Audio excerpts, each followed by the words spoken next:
Welcome to the Gaming Bench. Today I'm making a game called Crown and Anchor. It's a simple gambling game that was especially popular in the British Navy. So next week I'll have a video that goes over the rules, history, and strategy of the game. So if you want to win some money, or at least try to win some money, tune back in next week. But for now, let's start making the board. Instead of numbers, the board uses 6 symbols. The 4 suits from playing cards that we're familiar with: hearts, diamonds, spades, clubs, plus the aforementioned crown and anchor. So to put these on the board, I'm going to carve linoleum block stamps and then stamp them on a wooden board. So to start, I just made a printout on my home printer of the symbols that I'm going to use. A trick I learned from watching YouTube videos was that you could transfer the pattern from an inkjet printer right to the linoleum by putting down a layer of Mod Podge, and while it's still wet, applying the printout face down to the linoleum. Let it dry, and then afterwards it'll stick to the linoleum. Now, these symbols are easy because they're symmetrical, but if you're using words or an asymmetrical image, you'd have to print it backwards to make sure that it printed the right way around. To get the paper off, just soak it and then gently rub it away under running water. You're just trying to remove the paper, not damage the design in the Mod Podge.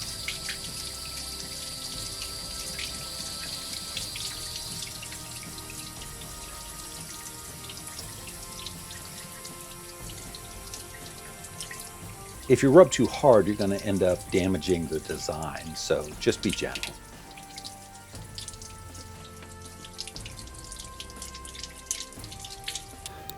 Well, obviously not perfect. You can see that I rubbed too hard here on the spade, and for whatever reason I obliterated the clubs here. But that's all right. These are simple shapes that I'll just redraw in before I start to carve.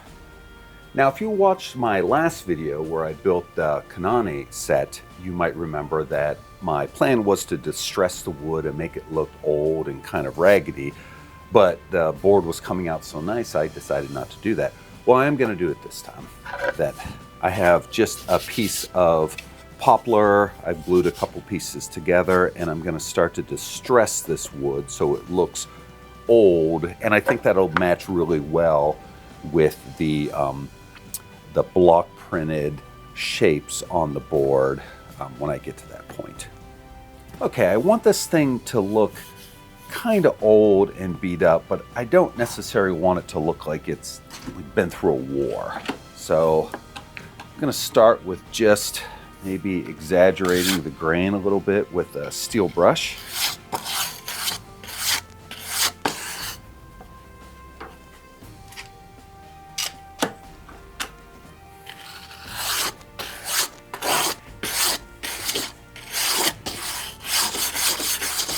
All right, that didn't really seem to do anything. Time to get more aggressive.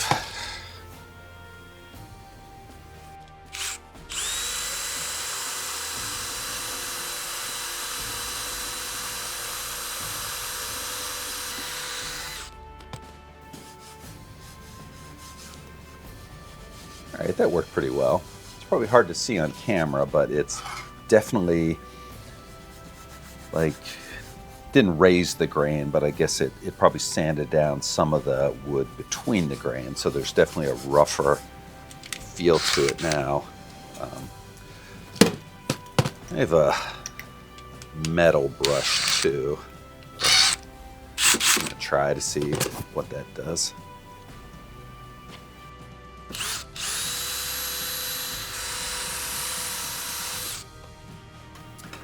Now for a little more aggressive texture, I have some rasps I'm going to use on this thing.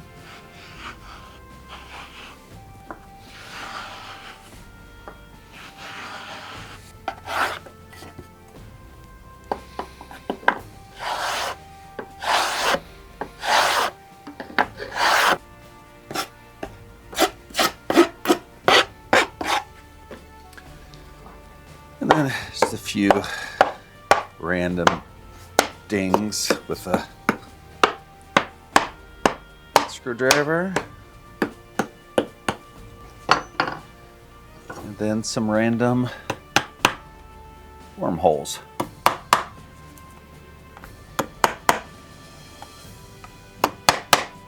All right, now that it's all scratched up and worn, I'm gonna add just a layer of paint. This is just leftover house paint that I had sitting around. Then I will sand this off after it dries, give it kind of a chipped, worn look. I also read that if you sprinkle salt on it, it gives it kind of a chipped appearance or something. I'm not sure, but give it a try. See what happens. All right, while that paint dries, I'm gonna go back to these and start carving out these shapes.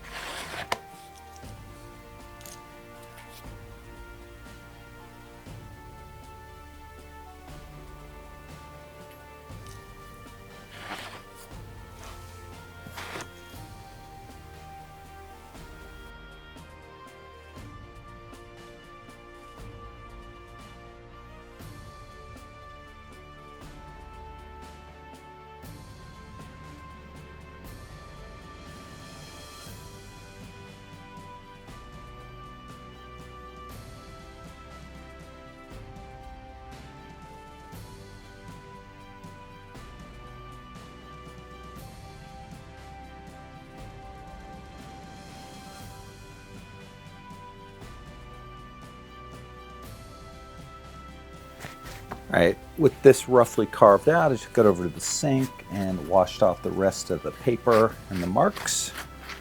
I'm gonna clean these up a little bit and then I'll trim them out. Finished all these shapes, trimmed them out, and now I'm gonna do some test prints. All right, obviously need more ink on these last couple, but this is kind of what I expected it to be. Not a perfect print, and I like this. This will go really well with the distressed look of the board I'm building. So I'm really happy with this. All right, this board has been sitting overnight, paint's dry. I don't know that the salt did anything. I don't know what I was expecting it to do. I don't know. Now, just to sand this a little bit and start to get that aged, distressed appearance.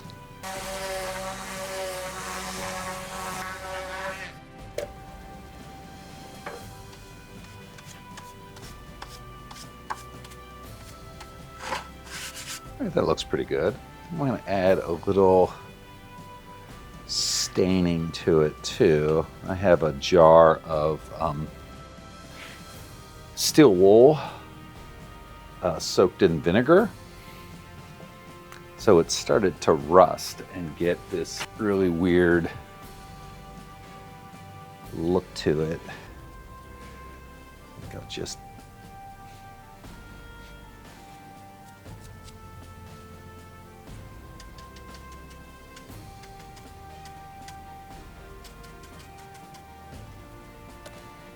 I don't want to overdo it.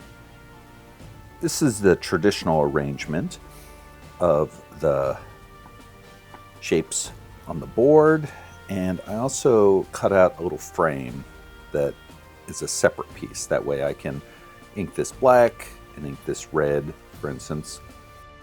So I think I'm just gonna eyeball this, and that'll keep with the kind of rugged look of it, informal.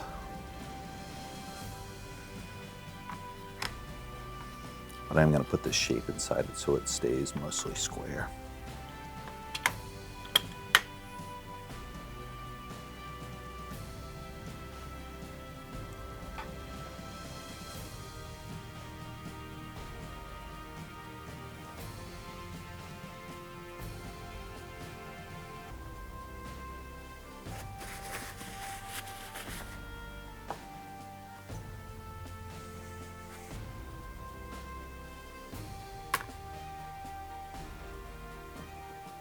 Huh. All right.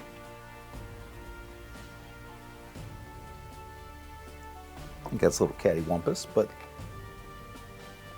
kind of like it.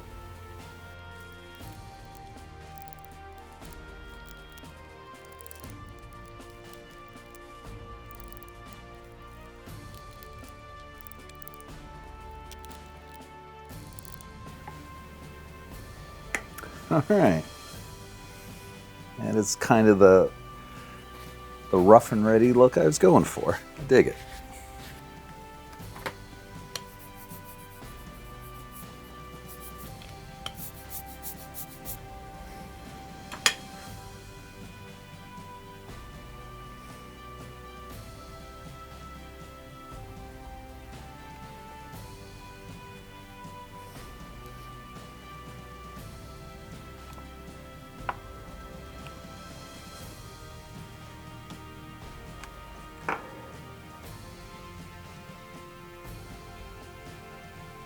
All right, looks pretty decent.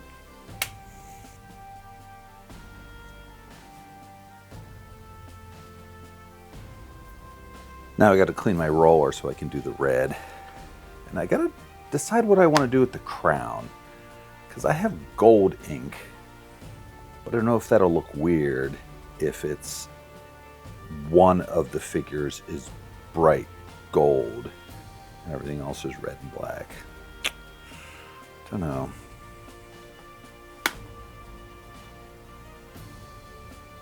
And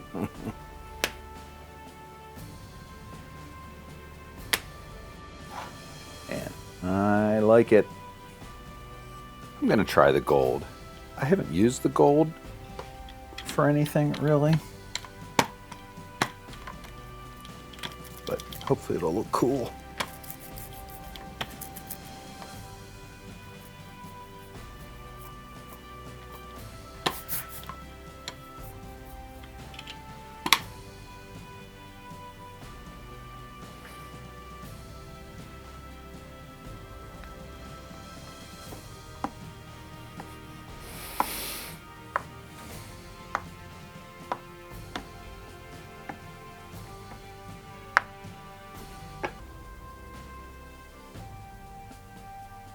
Well,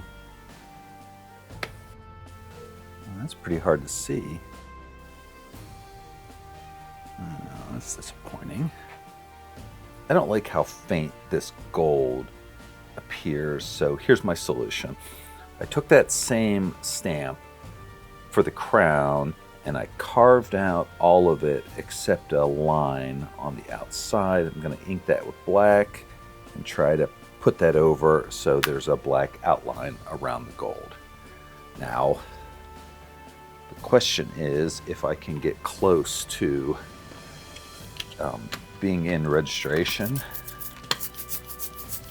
with the gold, or it's going to look terrible. And I think I'm only going to really get one shot at this.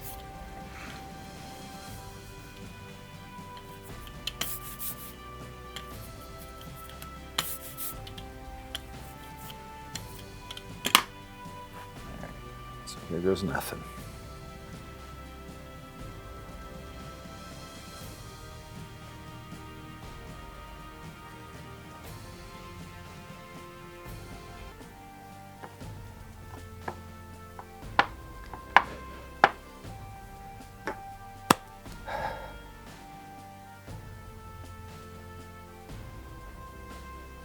Huh, all right.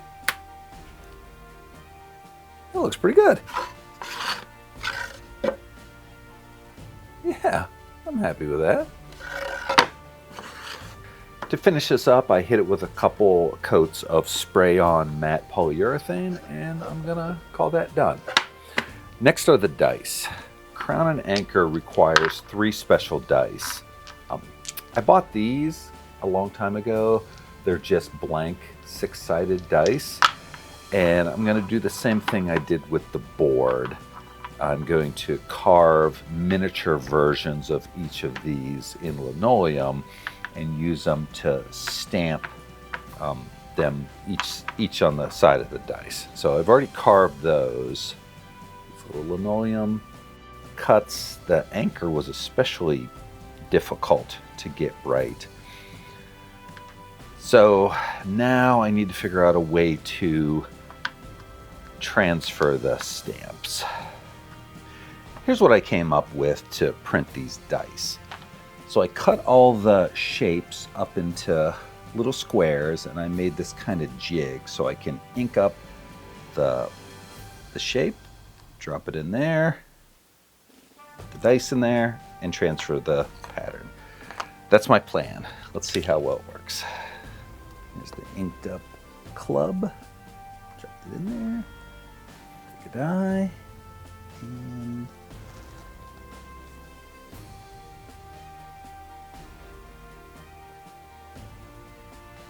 whoop. Not bad.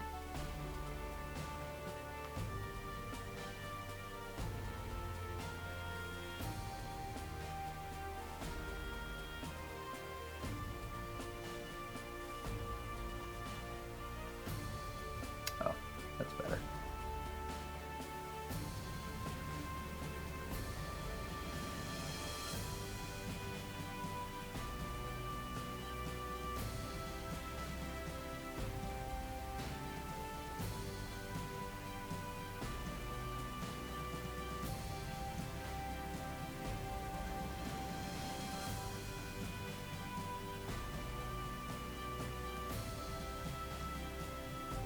And that's it.